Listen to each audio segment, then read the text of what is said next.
Apakah kamu suka keju? Oh, yang aku maksud adalah keju yang ada beratungnya. Keju berbahaya di dunia ada di Sardinia, Italia. Dahulu kala, orang-orang di sini menjalani kehidupan yang sangat susah. Tang, Hei, suara dari mana itu? Tang. Itu suara kemiskinan Ting. kita. Kita tidak punya apa-apa untuk dimakan Ting. hari ini. Orang-orang begitu miskin, sehingga mereka tidak menyediakan roti yang berbulu atau ikan yang berbau busuk. Keju sudah produksi lokal dengan galakan belatung pun, mereka sayang untuk membuangnya.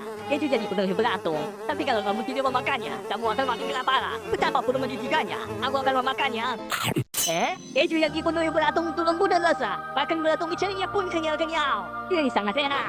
Sebenarnya, belatung lahir dari keju. Saat memakan keju, mereka mengeluarkan sejumlah asam untuk membantu keju berfermentasi lebih lanjut, membuat kejunya empuk dan lembut. Keju belatung hidup ini disebut keju kasu palsu. Saat ini, keju kasu palsu yang kamu anggap kotor dan sudah menjadi kelas atas.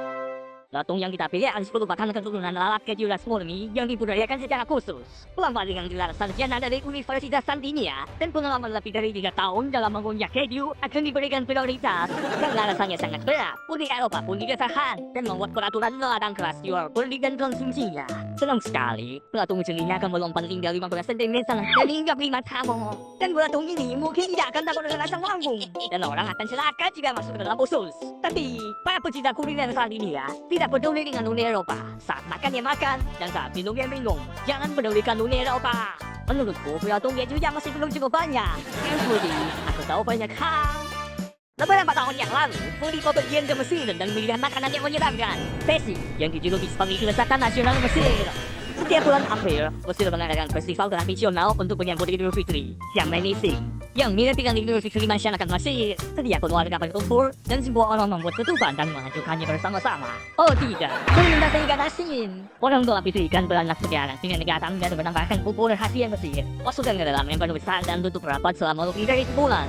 Ia berupa dari ikan asin mengenai ikan yang asin, basi, busuk, berbau, dan lendir. Ia lahir bersama dengan kandungan racun nitrit yang begitu tinggi dan tosin botulinum yang mematikan yang akan mengambil nyawa kamu dalam hitungan menit. Ini, apakah ini benar-benar bisa dimakan? Teman saya di Kairo berkata, oh, awalnya saya kira saya sedang makan kotoran, namun semakin banyak saya makan, semakin saya merasa berada di tepi surga. Enak sekali, bukan? Ya, mulutku kering dan sesak menapas, lemahan otot, mati.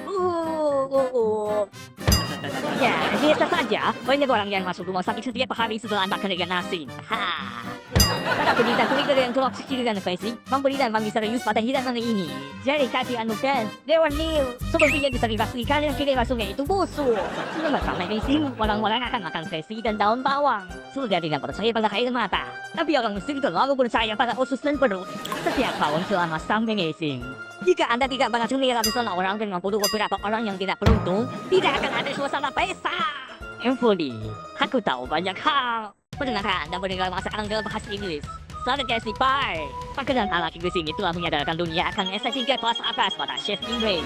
Namun para chef asal Inggris tidak bangga. Mereka justru menemukan makanan yang lebih mewah dibandingkan mereka pie yang tidak makan daging ayam, kepala ayam dan jagal ayam sebagian diekspor ke China. Kenapa mereka suka makannya? Kami juga mau makan. Tetapi bagaimana makan kepala ayam dan jagal ayam? Saya mengerti. Chef membuat pie dengan daging ayam dan akhirnya menaruh kepala ayam dan 2 jagal ayam di atas pie. Saat kamu mencicipi pie, kepala ayam makan dengan sementaramu. Kembalikan nyawaku! Kembalikan nyawaku! Bos, hidangan ini terlalu menakutkan. Masih ada yang lain enggak? Ada ayam goreng. Silakan coba. Lihat ayam goreng. Saya ingin membuat ini dengan tujuan untuk menarik semua orang agar memakan setiap bagian ayam dan tidak menyanyiakannya.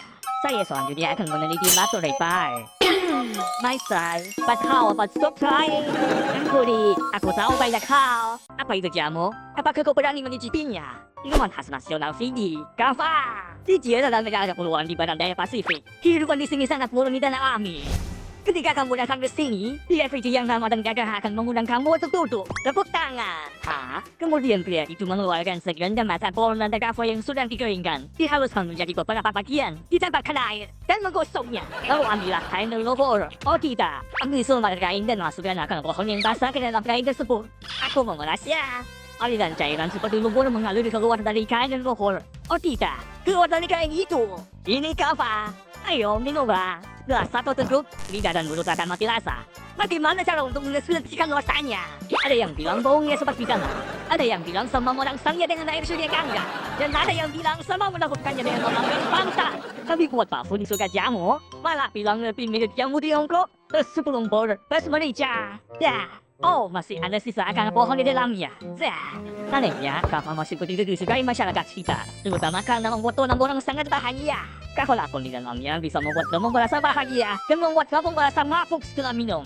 Jika minum terlalu banyak, kamu akan merasa pusing lalu tidak sadar diri. Dikatakan kalau ketika produk setelah minum kelapa, hanya sedikit orang yang akan merasa cemas. Sangat membuat diri jika tidak merasa cemas. Oh, tahukah kamu apa itu pinjaman? Apa itu? Pantas saja aku merasa cemas. Ampuni, aku tahu banyak hal. Puncak makanan berat di dunia, minuman terkenal di India, urin sapi pastinya. Di beberapa wilayah India, setiap pagi orang-orang datang menunggu di samping kandang ternak mereka. Bersiaplah untuk menikmati secangkir urin sapi yang baru keluar. Senjata ajaib untuk umur panjang juga adalah urin sapi kanker. Sekitar apapun yang kamu hadapi, semua orang pasti akan menanyakan satu pertanyaan terlebih dahulu. Kamu sudah minum urin sapi belum? Tidak minum. Pasti tidak akan baik jika Anda tidak minum. Pada saja kamu sakit. Kalau tidak semua urin sapi begitu tak terkalahkan. Yang berstatus tinggi adalah zebu. Di India kuno, sapi merupakan simbol kesuburan dan reproduksi alam. Dalam legenda India, penting nanti adalah kendaraan Dioshiva. Umumnya dianggap sebagai zebu. Jadi akulah sapi suci. Urin saya adalah air suci. Dikatakan bahwa India pada tahun itu berencana memasang 1 juta mesin penjual urin sapi di seluruh negeri. Jika sebuah mesin dapat melayani 1.000 orang India, hanya perlu waktu 20 tahun bagi India untuk menjadi dunia yang indah. Ya ampun, indah sekali. Saya masih harus mengatakan satu hal. Meskipun urin sapi itu baik, jangan sarakah ya. Tentu saja kita tetap harus menghormati budaya lokal. Lagi pula, kita juga banyak makan makanan yang dianggap aneh oleh orang asing. Aku tahu banyak hal.